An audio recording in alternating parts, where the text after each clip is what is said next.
the United States has been urging a ceasefire, and Israel has not heeded. The prime minister has not been interested in diplomacy along those lines. The priority for the prime minister has not been to get the hostages out. And of course, Iran and Houthis made clear that if there was a ceasefire in Gaza, they too would stop. Now, as we are on air here on P&O and Friends, in the last half hour, missiles have been launched from Iran into Israel.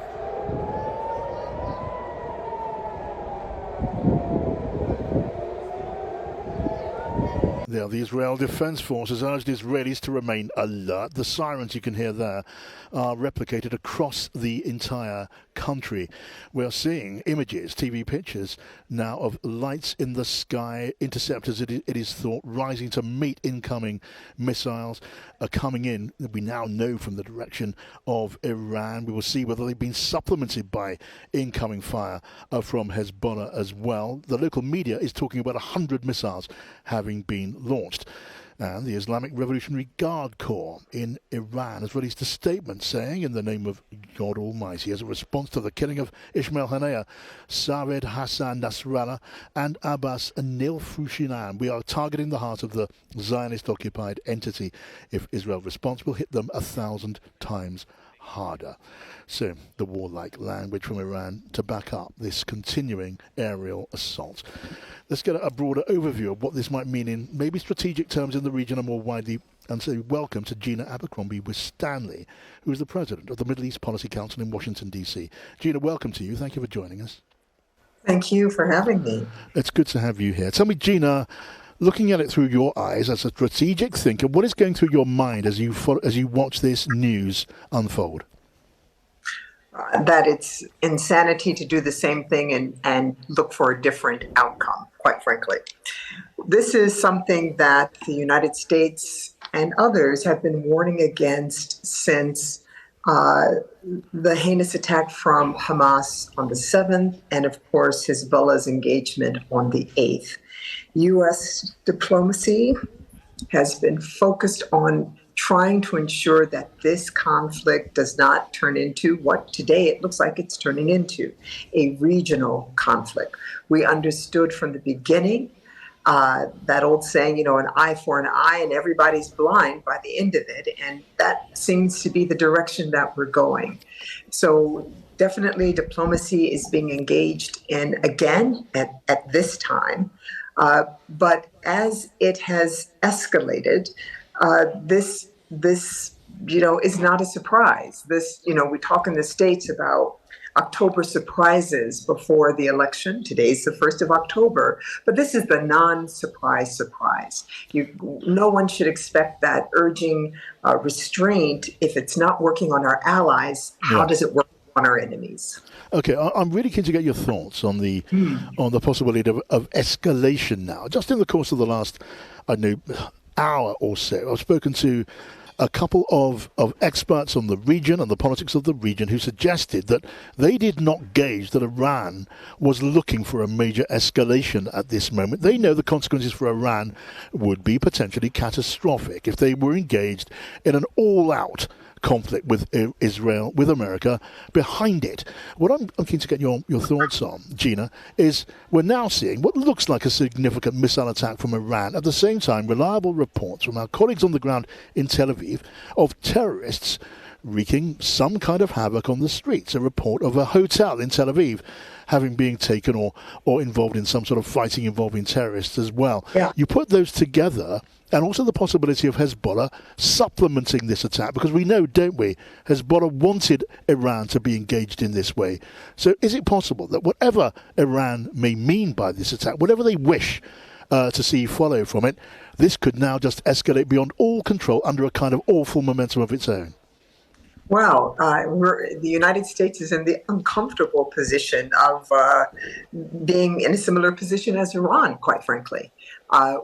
We, too, have made clear, and I think the Iranians over the last year have also made clear that regional conflict was not in certainly our interest or in the region's interest. As we have looked at this conflict, we have seen the tit for tat, but not an escalation from Hezbollah's side or certainly Iran's side. When they attacked Israel Israel. They communicated what they were going to do and allowed a very effective defense of Israel at that time.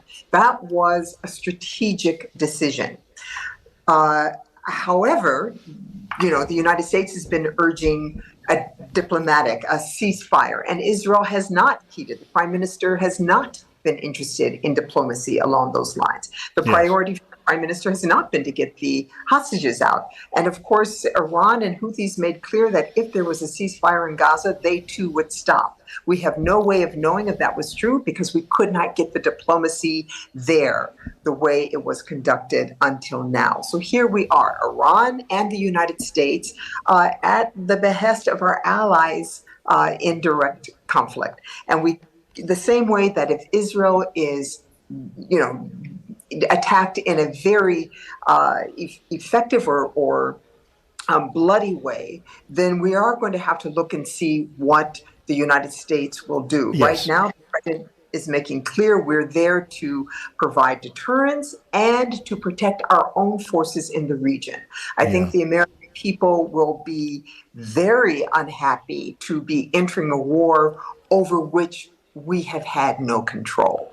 Right. How deeply America becomes engaged in the light of this, well, it looks like a pretty serious attack that is unfolding before us as we speak. Just a quick reminder that we're going to be bringing you all the latest on this story, this unfolding story in the Middle East and in Israel throughout Pino and Friends this evening and beyond. And to keep touch with what is going on the ground in Israel, visit thetimes.com. You will find a live page tracking all of those developments as they happen. We're talking to Gina Abercrombie-Winstanley, who is president of the Middle East Policy Council in Washington, D.C. And here in Birmingham, Tim Montgomery and Richard Cundifer are here. Tim, you have a question. Yeah, I'd just like to ask really how much you think that the Biden administration may be at the end of their tether with Israel. We've seen the Biden administration sort of imploring Israel not to go as far in Gaza, largely ignored.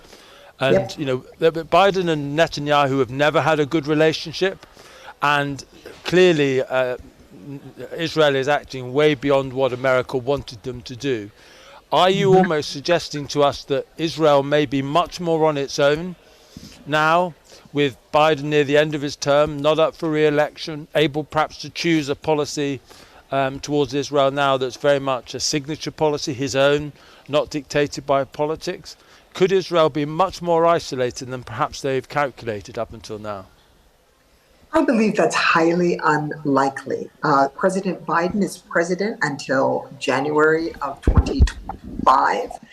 So he will control that policy, and he has made clear his affinity for Israel and his willingness to countenance the prime minister's ignoring what he has requested.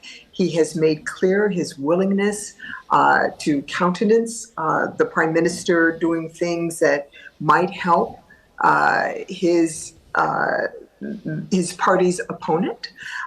He has made clear that he is willing to stand by Israel even when Israel takes the initiative out of the United States' hand. So I do not believe that at this time and before his presidency ends, my personal view, unfortunately, that the prime minister is going to have any strong tether on his actions. And of course, we have to keep in mind that there is a split decision in the United States as far as Israel's activities. There are many who are deeply sympathetic, who, hearken back to, 9/11, we did things that we have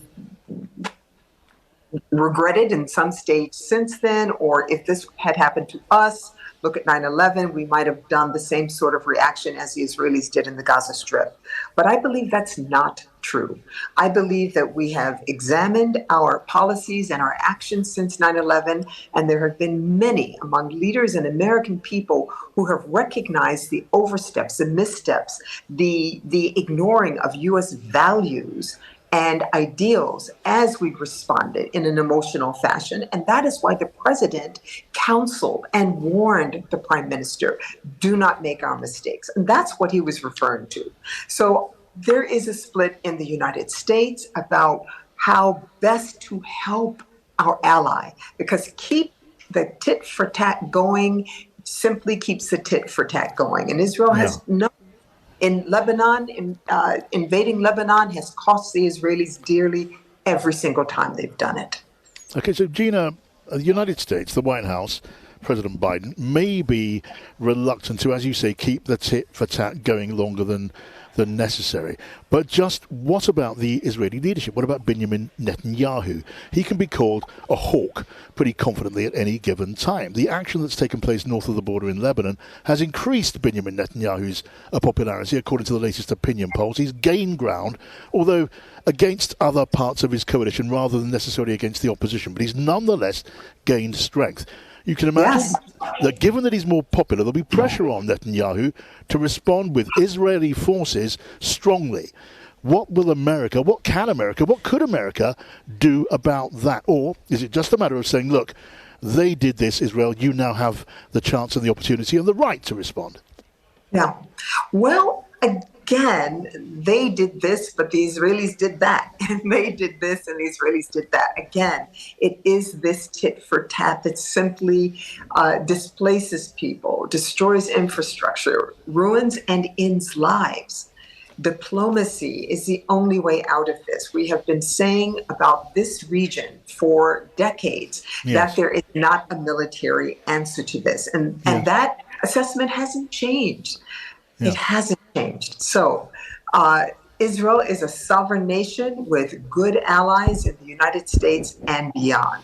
They will take decisions that they see fit for their people, and the United States leadership will do the same.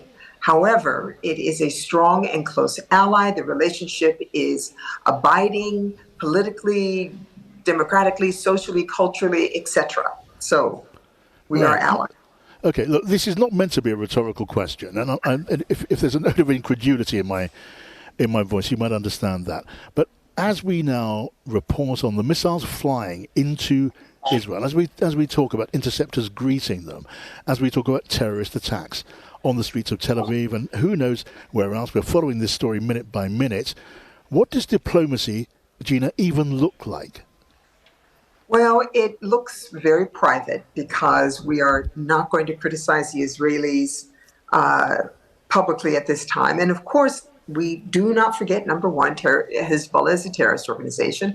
And number two, after the Israeli invasion of Lebanon in 2006, that cost both sides dearly, UN Security Council Resolution 1701 required Hezbollah to move back, which they did not do. So that is why there is some support for Israel's taking out Hezbollah leadership to damage their fighters because they did not adhere to the Security Council resolution. Now, both sides have a long history of not adhering to Security Council resolutions, but keeping in mind 60,000 Israelis displaced, and then, of course, 100,000 Lebanese were displaced at the same time. So if there is a possibility, and regrettably, Mr. Netanyahu's standing is indeed rising with this, but if he can bring about Hezbollah's withdrawal from the border and get peace on the border that allows Israelis to go home, allows Lebanese to go home, his standing is going to rise even farther.